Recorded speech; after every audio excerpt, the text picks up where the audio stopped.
nursing home. You must admit her now. এইখাৰি কথাই বুঝাই দিলে মোক মোৰ অস্তিত্ব, মোৰ আসল অকাত। মোৰ মাৰ ভীষণ বেমাৰ। নাৰ্ছিং হোমৰ কিউত শাৰী পাতি থকা অপদাৰ্থ তেওঁৰ পুত্ৰ, যাক তেওঁ হিৰো বুলি ভাবে, সি আচলতে এজন সাধাৰণ টিউচন মাষ্টাৰ। ডাক্তৰৰ প্ৰশ্ন, এডমিট কৰিবনে?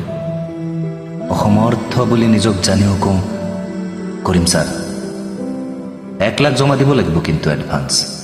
চকুমুদি ময়ো কৈ দিওঁ, পইচাৰ কথা আপুনি চিন্তাই নকৰিব ছাৰ। গোটেই পৃথিৱীখনৰ ভৰৰ বোজা যেন পিঠিত বান্ধি কোজাটো হৈ দীঘলীয়া কিয় এটাৰ পিছফালে ৰৈ নিজৰ অসহায়তাক লুকুৱাই মই কঁপি কঁপি থিয় হওঁ। সমগ্ৰ দুনিয়াই যেন তাৰ পিছতো আৱিষ্কাৰ কৰিয়েই পেলাই মোৰ নগ্নতাক। কি কৰোঁ? মাক তেনেকে তাতেই পেলাই থৈ কাপুৰুষৰ দৰে পলাই যাওঁ নেকি? ধনী মানুহবোৰে প্ৰায় তেনেই কৰা দেখোঁ। সিহঁতক দেখোন পাপে নোচোৱে। আমি দুখীয়াবোৰেই কিয় সদায় ভগৱানৰ টাৰ্গেট হওঁ? ধেই, কি ভাবিছোঁ? ছি, সঁচাকৈ N empty mind is a devils workshop. হাত দুখন আগুৱাই আঁঠুকাৰি ভিক্ষা কৰোঁ নেকি? নে মুখত হাঁহি এটা গুজি লৈ মাক মিছাকে কওঁ যে মা, তোৰ কোনো বেমাৰেই নাই বোলে, বল ঘৰলৈ উভতি যাওঁ। ডাক্তৰে কৈছে ৰাতিপুৱা খালী পেটত এটা পেণ্টক দিয়ে ছাৰ। টেনশ্যন নলবি, 1 সপ্তাহত গায়েব হৈ যাব তোৰ চব বেমাৰ। নে সাহস কৰি সঁচাই কৈ দিওঁ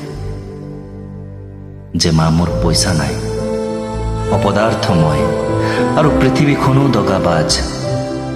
গতিকে নালাগে দে আৰু তই বেছিকৈ জীয়াই থাকিব ইয়াত। কিয় আকৌ আগবাৰে উদ্বিগ্ন হৈ সৰ্বশৰীৰ মোৰ ঘামে মনত অসহনীয় বেজাৰ, লাজত সংকোচত নিজৰ ওপৰতেই থোৱাই দিওঁ ধিক্কাৰ। কিডাল কৰিলো জীৱনত? কিয় আছো কিয় মূৰ্খৰ দৰে থিয় হৈ? না মোৰ পকেটত এডভান্সৰ ধন, না কোনোবা মন্ত্ৰীৰ অনুগ্ৰহৰ আহিব টেলিফোন। ৰিচিপশ্যনিষ্টগৰাকীয়ে পইচাৰ কথা ক'লেই বাকী কম যে বাইদেউ এডমিট কৰি দিয়ক, মই পইচা আনি আছোঁ। নে মাহে মাহে টিউশ্যনৰ ফিজ পালেই দি যাম বুলি শপত খাওঁ। সকলোৰে আগত যদি তাচ্ছিল্য কৰি দিয়ে উচ্চ স্বৰত, মইচোন লাজত তাতেই মৰি যাম। মাই জানো চাব পাৰিব নতশীৰ অসহায় পুত্ৰৰ ৰাজহুৱা এই অপমান? তেন্তে কি কৰোঁ? কাৰোবাৰ পৰা চুৰ কৰি আনো নেকি, অথবা নিজক বেচি দিওঁ ক'ৰবাত? নে নাৰ্ছিং হোমৰ ছাদত গৈ নিজেই নিজক পৃথিৱীৰ পৰাই কৰি দিওঁ আজাদ? আকৌ আগবাঢ়িছে কিয়? আগবাঢ়ি গৈ আছো ময়ো। ধেই, কি কৰোঁ? মা, তয়ে ক মই কি কৰোঁ?